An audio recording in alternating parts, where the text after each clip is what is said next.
What is up, everyone? Hope you're doing well today. And this is episode 21 of the Let's Talk Wrestling podcast. Second podcast I'm doing today, back to back with MMA Ratings podcast. It just ended with myself and Shawan Humes. But today is Thursday, May 23rd. I'm taping today because yesterday we were having all types of technical issues and could not get the show up. But we are back and we have quite a bit to talk about because this is a big weekend in professional wrestling, and it's not because of what's going on in the WWE ring. Instead, we will be talking about All Elite Wrestling and Double or Nothing. Um, and we will be talking about All Elite Wrestling Double or Nothing, which is on Saturday, the 25th. Yes, correct. Saturday in Las Vegas, I think at the MGM.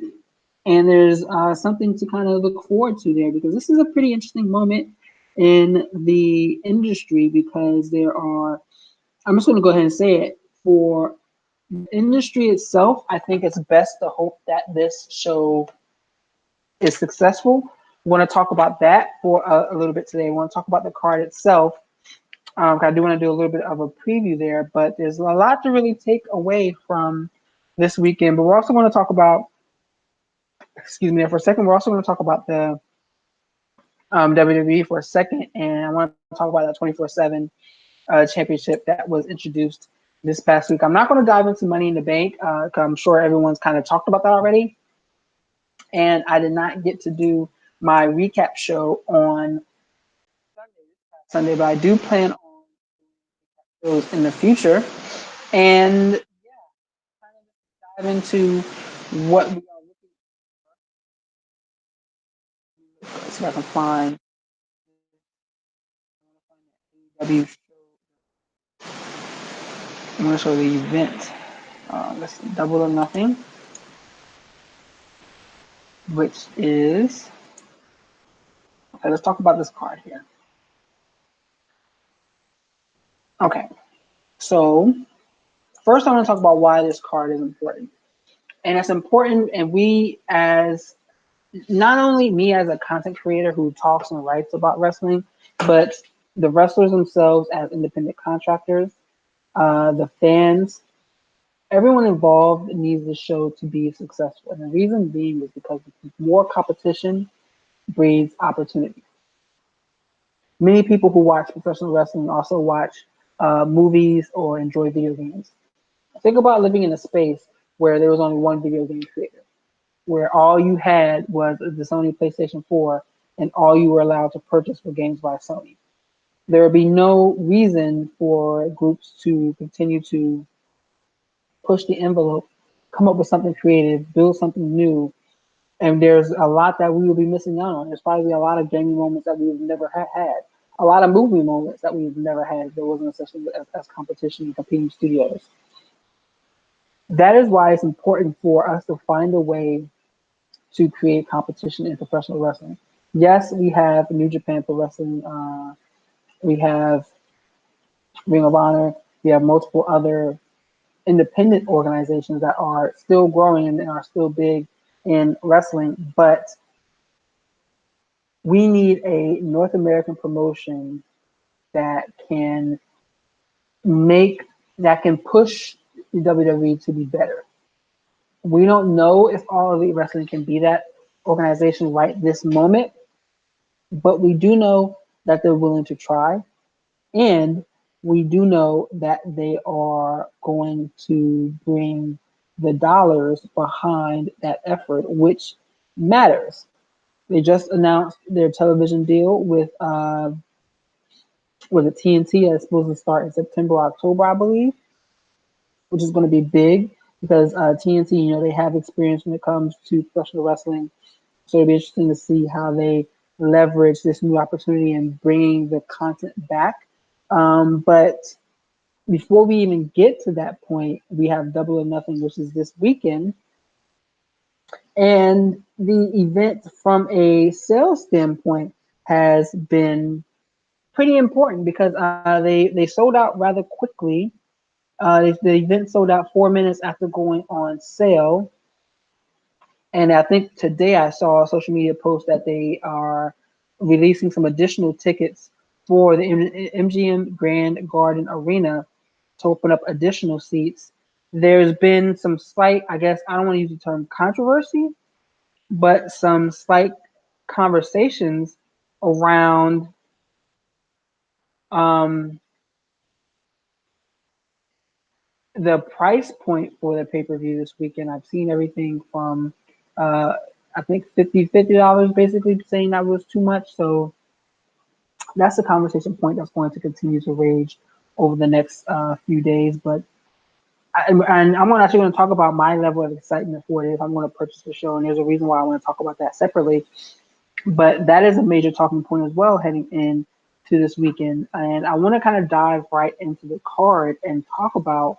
I'm not going to talk about this full card because, to be honest, I don't know a lot about everybody on this card. I know bits and pieces about some names here.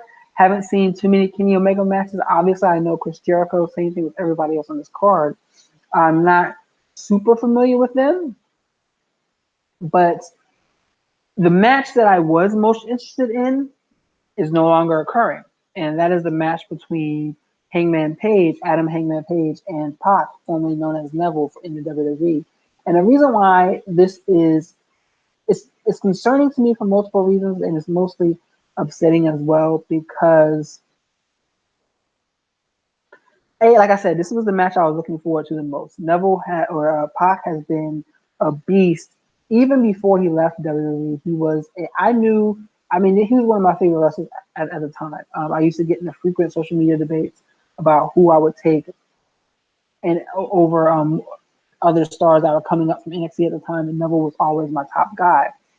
So when he left, I get why he left, and what he's done since he's left proved his point. He has looked fantastic every step of the way, looked great every step of the way. I mean, he's been killing it on the independent scene, and I wrote about this earlier today with him and the situation around him not wanting to do the job to Adam Page. And there's a lot of questions about that kind of makes you wonder what's going to happen within All Elite Wrestling, because the story broke earlier, like 3 or 4 days ago, that the match between Page and Pac was in jeopardy and eventually was off. Now they did give us a free 20-minute match that's available on YouTube that you can watch, but the kind of it almost is like a tease because it ends. Spoiler alert if you have not seen it. It ends with Pac attacking the ref and then basically saying that he was only going to go to All Elite Wrestling to hurt Adam Page. So that he assaults Adam Page, I think, with a chair and says he's not coming anymore. So that's how that match was booked to get Pac off of the card. But the story going around, starting with Dave Meltzer, I looked into it from Wrestling Inc. and What Culture, is that Pac, who is the Dragon Gate champion, has not lost a clean singles defeat since he earned that Dragon Gate title. That Dragon Gate title, I think, back in December of last year.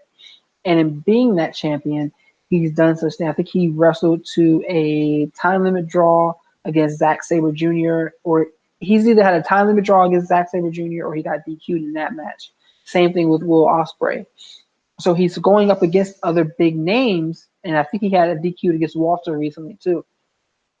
So he's going up against big names, but he's not doing the job, and he's not doing the job to kind of keep credibility behind that Dragon Gate title, and I can respect that because Dragon Gate is one of the organizations that gave him his break early in his career, and also they brought him back to the forefront once he left the WWE last year.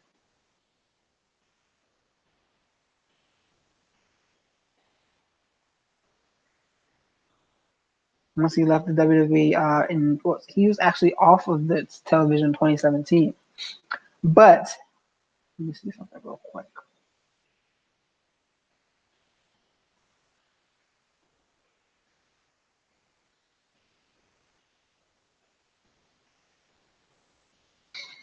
But the situation with Dragon Gate, with AEW Dragon Gate is pretty interesting because the pressure for Pac not to lose isn't coming from Dragon Gate, according to What Culture, what they're in a video that they posted this week. This is Pac's own decision. So in writing my piece, I also thought a good question about if this decision, if Pac, so there's a question here. The leadership within AEW discussed this match and the finish with Pac back when they announced him being a part of the organization at the rally. What was that, March? Did they discuss it back then? And they didn't, or did they not talk about the finish up until this past week? So if that's the case, then that is an issue. Now, you also have the option of looking at it where maybe they did discuss the finish early, and Pac is now reneging on his stance of not taking the loss. I understand why he doesn't want to take the loss. He wants to remain a strong draw for independent contractors. Being undefeated, being the bastard, as he calls himself, is a strong draw point. I mean, he's, like I said, he's been on a tear since being on independent, one of my top 5 wrestlers on the indies right now. So you have to wonder, when did that conversation about the finish occur, and did something change that caused him to change his mind? Because that is a big that could be a big problem, at least a lot of issues in the future. And then on top of that, a lot of people kind of criticized AEW and wondered if this is going to be a running trend where they have trouble corralling some of these quote unquote big egos that are not signed to exclusive deals with this organization. These are all valid points, valid valid thoughts.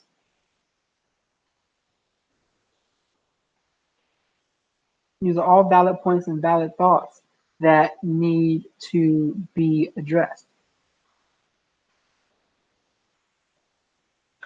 But either way, we're not getting this match on Saturday. Supposedly, we're getting something else. There's rumors about, I think, Jon Moxley or other guys going into the slot. I mean, I'm not interested. To be honest, if it's Dean Ambrose, I want to shrug. Like, it, it, now I have to make the concerted effort to decide on whether or not I'm going to purchase this card. I understand why people are excited about it. People should be excited about it. I get why they're excited about it, but for me, that excitement came with Pac and Neville at the top of the docket. Excuse me, Pac versus Page, and now it's no longer there. So my excitement about around it has changed. But I am interested in seeing what they are going to do to get something valuable out of Page's time on this pay-per-view. Chris Jericho was talking on his show a couple of weeks back about how this is AEW is not going to be the home for bitter former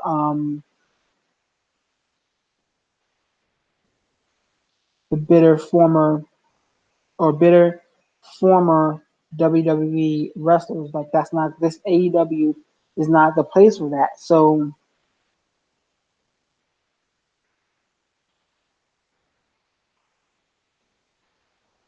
AEW is not the place for that. And I'm interested in how that go and how that continues in a situation like this. So I had to kind of dive into something a little bit here, but there's going to be an interesting outcome from this weekend's event one way or another. Like I said, I'm not going to dive too deeply into the card itself. I am interested in seeing what type of business it does. Let me look real quick and let me see. Let me check Fight TV real.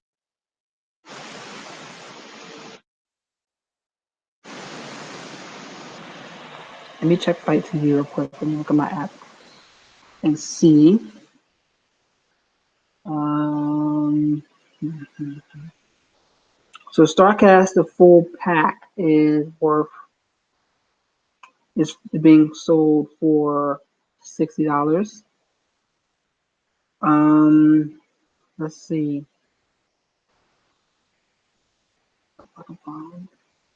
I still don't see Double or Nothing on here yet. So I'm not sure where that's going to show up. Let me see. The Double or Nothing conference is there. Okay, so whatever. But like I said, I've seen $59.99 as the price point for this for this event, and let's see if it's really let's see what the outcome is going to be of that. But we should be excited about all Elite Wrestling. We should be interested in seeing what goes down. But at the end of the day, there's a lot riding on this event. Do I think that it breaks the organization if it's not successful? Not fully, but they want to have some what's the word, momentum driving into their next show. I mean, they have a Fighter Fest at the end of June, Fight for the Fallen in the middle of July. So they have three events already scheduled. So they need some type of momentum that they had after All In to kind of build back up and push into the show.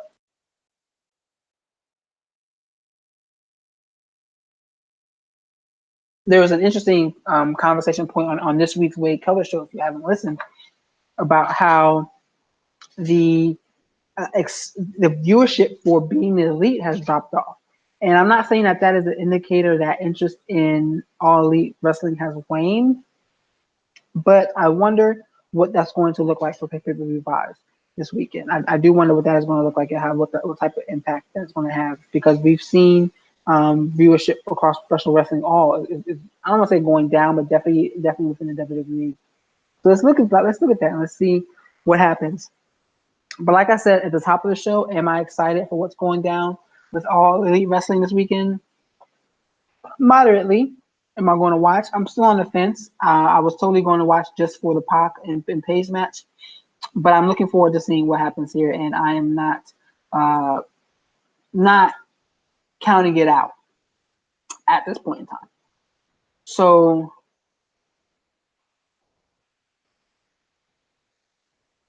the other topic I wanted to talk about was the 24/7 championship that was revealed this past week on Monday Night Raw by the legend known as Mick Foley.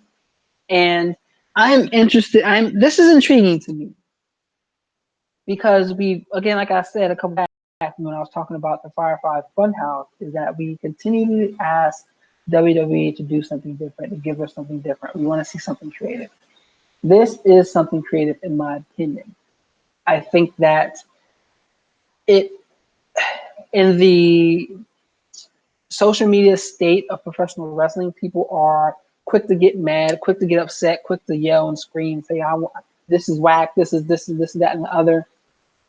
And I think that that's stupid, in my opinion. I think that that's very stupid, and I think that that's very off base.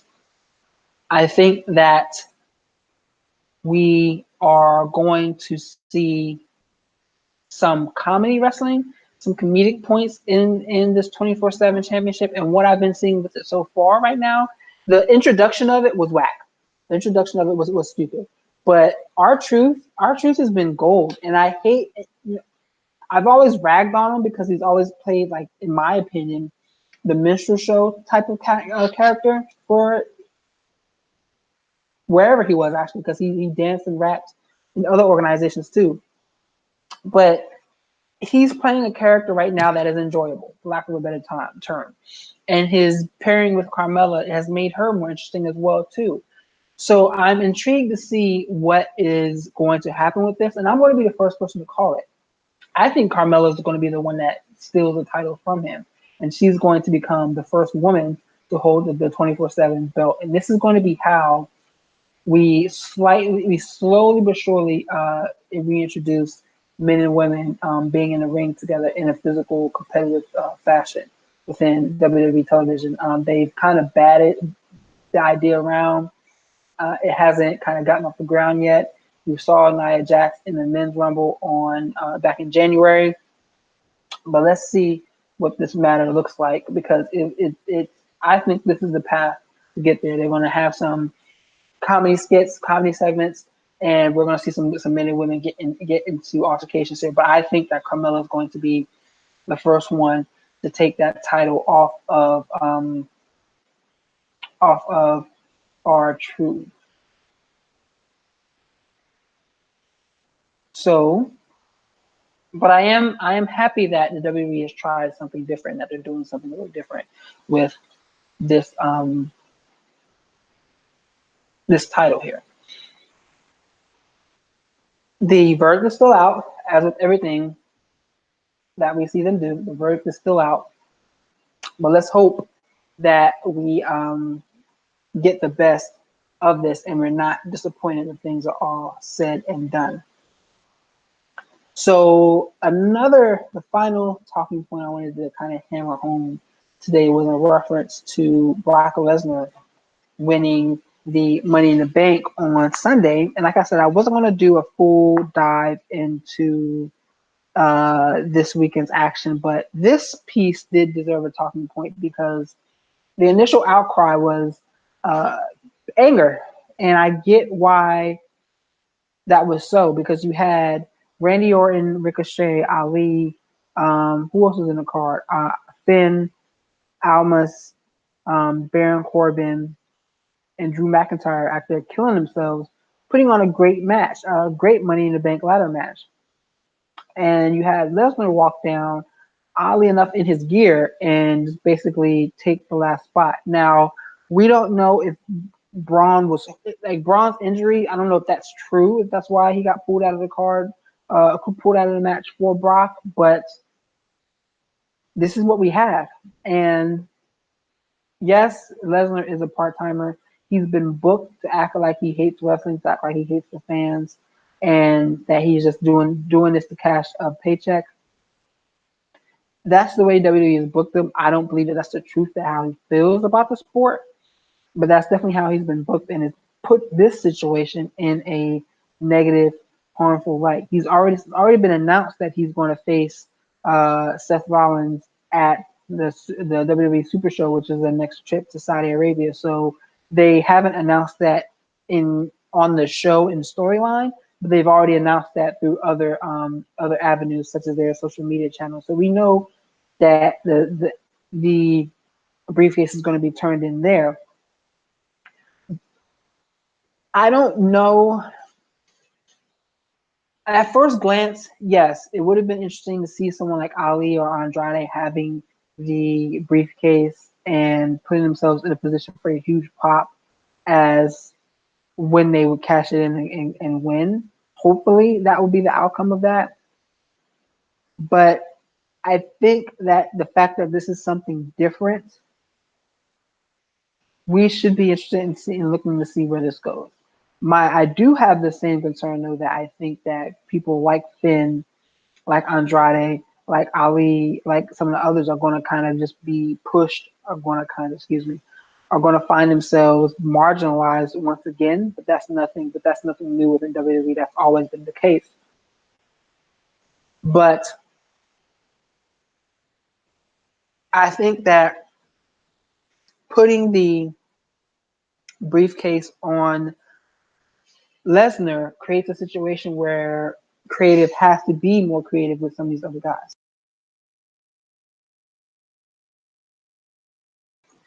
The question, as always, though, is can they be more creative? I think I was listening to Sean Ross Sapp this week, and he was talking about how AEW has been mentioned by name backstage as being real competition to the WWE, and that's important that they do that because hopefully that's a catalyst that they need to get their heads out of their asses and come up with some better content and stop phoning it in and doing things by the seat of their pants every week. Because that's really the feeling that everything has right now, from the wild card rule to this 24/7 championship. Just so much of it seems like it's being booked on the fly that is damaging the overall content. Which is why, looking at AEW, as I mentioned earlier, we want it to be successful because it hopefully forces WWE to take some of these millions of dollars that they're making, such as from this partnership with Saudi Arabia, and reinvest it into the content and give us something better, give us something more engaging. Because right now we aren't getting that, and it's clear as day, and it's definitely frustrating as all hell. But we should look at what's going on with Brock Lesnar and the briefcase as, hey, maybe this is something different. Maybe this is different enough to get us excited, not necessarily excited about him, but just to see how WWE is going to book themselves out of this situation. Hopefully it makes sense. But I got everyone's outcry initially, And as I've watched it a little bit more since then, I am not as mad. I am not as upset as I once was for that victory that he obtained this past weekend. So I think we should just kind of sit back, see what happens, watch AEW this weekend, continue to watch plenty of other wrestling around the world. And speaking of other wrestling, the best of the Super Juniors, I mean, this stuff, they continuously get better year after year. I would love to see someone who has better knowledge of the best of the Super Juniors tournament and do like a ranking of what the best of the Super Junior matches are and years, because I would love to go back and find that content. But either way, this weekend was this week. If you have the opportunity, go back and watch some of those best of the Super Juniors matches. I plan on doing that over the weekend because there are some great matches to watch there. But either way, we tend to keep the show short, and I'm going to go ahead and call it after about 25 minutes of talking. Part of that is because I didn't get to create a full agenda for today's show. However, please be sure to keep an eye out on MMAratings.net and our YouTube channel at MMA Ratings on YouTube, because we will be making some changes to our content, video content, our podcast content there. I hope to make some improvements in those areas to get content that people enjoy to watch more and engage with more. But either way, I thank you for your time. Thank you for checking us out today. Please be sure to like this video. Please be sure to subscribe to our channel. We're one subscription away from 100 finally. So please be sure to do that. I thank you for your time. My name is Raphael Garcia. You can catch me at R Garcia Sports, where I'm talking all things sports and social activism. And as always, I appreciate your time, and everyone have a good and safe Memorial Day weekend.